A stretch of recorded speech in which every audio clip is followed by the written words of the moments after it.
How's it going, guys? Today I'm going to show you how to make this solar panel mount that cost me like, I don't know, $10, $12. It's like 3 2x4s. Super easy. Took maybe an hour, hour and a half to put together. I'm going to show you how you can modify this design to fit any solar panel. So let's get into it. So this is the sort of design I'm going for. It's just going to be a square that the panel rests on flat. And here's a more 3D drawing I did. So these 3 2x4s are going to be flat, and then this one is going to be perpendicular. The reason my bottom piece is going to be perpendicular and it's going to stick up 1 inch from the rest of the platform is because I have these mounting brackets on the top that I'm going to use that stick out about 1 inch. I don't have them on the bottom and I want it to be flat. And so to compensate for that, this wood is going to stick out 1 inch. Now the only reason I'm building mine like this with this little 1 inch lip is because I got shorted. My panel was supposed to come with 4 brackets, but it only had 2, so I have to compensate for that. So I realized that your panel hopefully did come with the right mounting hardware,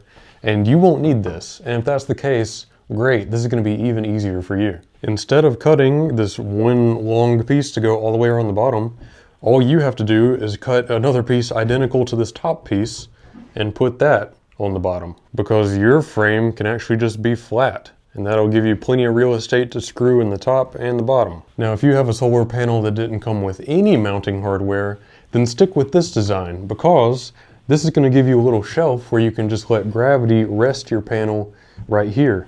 That's why I love this design, because it's super versatile. With just some minor tweaks, you can get it to fit any kind of mounting system you want. All right, so the first thing you're going to want to do is measure your panel. So my panel is about 23 1/4 high, 38 3/4 long. And so I want the side of my whole square to be about 25 inches long, so it overlaps just a little bit. As you know, 2x4s are 1.5 inches thick. So if I subtract 1.5 inches from 25, it leaves me with 23 1/2. And I'm gonna have to have 2 of those on either side. Okay, and my panel is about 38 3/4 long. Again, I want a little bit of overlap, so my square is gonna be 39 inches long. So this bottom piece is actually gonna have to be 39 inches. In my drawing, I made it hang off the edge a little bit, but it's actually gonna be flush with the sides. So that piece is gonna be 39. This piece is gonna have to be shorter because I've got 2 2x4s on either side of it. Those 2x4s are 3.5 inches wide each. 39 minus 7 gives us 32 inches long for this piece. So it's really a simple design so far. I've just got 2 23.5 inch pieces, one 32 inch piece, and one 39 inch piece. So I'm gonna cut these and assemble them, and then we'll make the legs that support this square.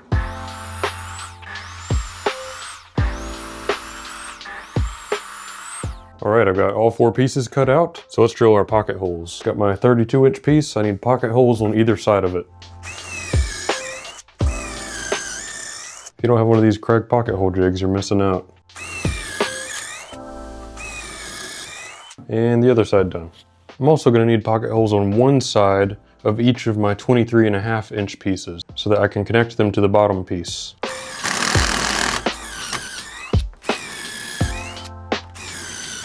All right, I've got these pieces laid out on the floor. Now it's time to put some pocket screws in. All right, this part is good. These pocket holes are holding strong. So now it's time to attach our 39 inch piece to the bottom like this. Now, as I mentioned, this needs to stick up 1 inch on either side. So I'm just gonna measure out 1 inch and make a mark so I know exactly where to line it up.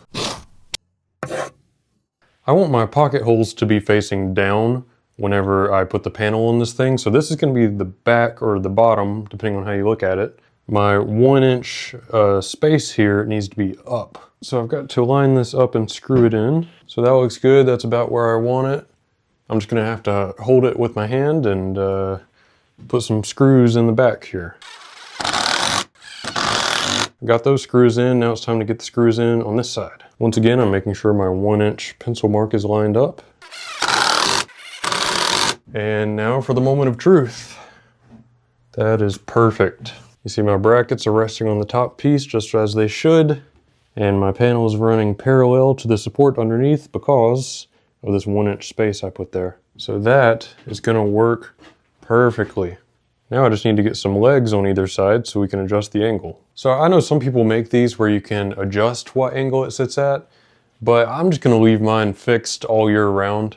And so I Googled how to determine what angle you should put your solar panel at if you're just gonna leave it the same all the time. And Google said that the angle of your solar panel should match the latitude of your location, or pretty close to it. So I Googled the latitude of my location, and it's about 35 degrees. And so that's what angle I'm gonna make my panel. Obviously, your angle and your latitude is gonna be a little bit different, but I'm gonna show you how you can adjust this support structure to match whatever angle you need. So this is the structure that we just built. This is the leg that we're trying to figure out how long we need. So I'm gonna have ChatGPT do some calculus for me, because your boy doesn't remember anything from high school calculus. Sorry, Mr. Holland. So we know from our earlier measurements that our support structure, which is this line, is 25 inches. Okay, we also know that this corner is gonna be a 90-degree angle. We also know that this corner is going to be 35 degrees based on my latitude. This is where you need to plug in whatever latitude applies to you. So I'm going to ask ChatGPT, what is the length of this side of the triangle? ChatGPT is doing its thing, and it says the answer is 14.4. It also says I only have 2 file uploads left because I was asking it what I would look like if I was bald yesterday. So it rounded up 14.4 from 14.35, so I'm going to ask, what is 0.35 on a tape measure? It says about 3/8. So this is going to be 14 3/8. Is this 100% accurate? No, because this bottom piece of our structure is messing up our angle a little bit. So in reality, our triangle looks more like this. But I don't think the difference between this calculation and that calculation is significant enough to matter, so I'm not going to worry about all that. Now another way you can check is by propping up the frame you build at about 35 degrees, and you can check with a speed square. So if you put your speed square in the corner of the frame here, and then angle it to 35 degrees, the bottom of the speed square should be about parallel with the ground like that. This is not an exact science, I'm just eyeballing it. And then once you have your frame set in that position, you can take a tape measure and measure from the ground to this corner of the frame. Mine's at about 14 3/4. So pretty close to what we calculated. Anywhere in that area is going to get us close to 35. Now we have a couple of different options for attaching a 2x4 here to be the leg. And the easiest and most simple way would just be to, put it straight up like this, put 1 or 2 screws directly through here, and that would work just fine. If you're going to go that route, you might need to make your 2x4 leg a little bit longer so that you have plenty of room to screw up here. But I want to make my 2x4 sit directly underneath the frame so it'll be flush along the side. And so to do that, we need to find this angle here. Let me show you an easy way to do that. We know that this angle is 90 degrees. We know that this angle is 35 degrees based on our latitude. All 3 corners of a triangle have to add up to 180 degrees. So take your 90-degree corner, add it to the corner that you set to your latitude, and then subtract that from 180, and you'll get whatever this corner is. So this angle has to be 55 degrees, or you can just ask ChatGPT. Unfortunately, most saws only go up to 45 degrees, so you might be wondering how we set a 55-degree angle. I'm going to use a speed square and one of these. If you don't have one of these, I'll put a link to it on Amazon, but it basically just allows you to set an angle. Okay, so I'm going to open it up to where it can move freely, and now I'm going to rest the handle on the bottom of my speed square and then adjust this piece to the 55-degree angle we're looking for. Right there is our 55-degree angle mark. I think I've got it lined up as close as I can. So I'm going to very carefully remove this and lock in the angle. There. That's not going anywhere now. We've got our 55-degree angle. So now you can just take your angle and put it on a board like this, and then trace your 55-degree angle. So now you have a clean cut line to follow. But I'm getting a little ahead of myself. First we need to get a 2x4, cut it to length, and then we can cut the angle in it.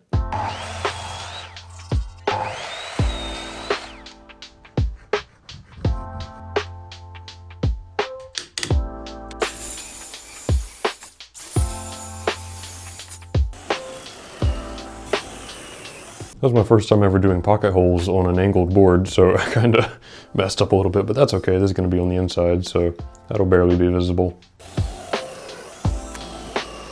That one came out a little bit better. Still kind of rough, but it'll do. So all that's left to do is screw in our 2 leg pieces.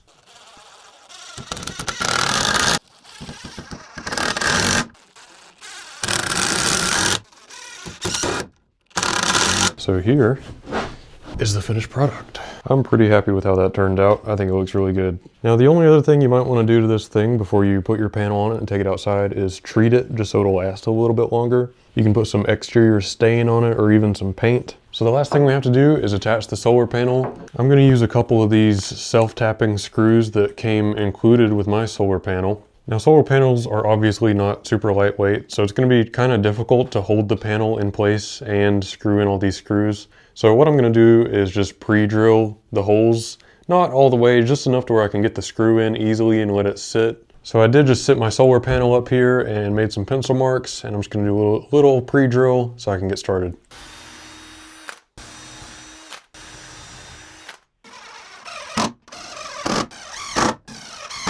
So this right here is the finished product. You can see I got all the screws in back there.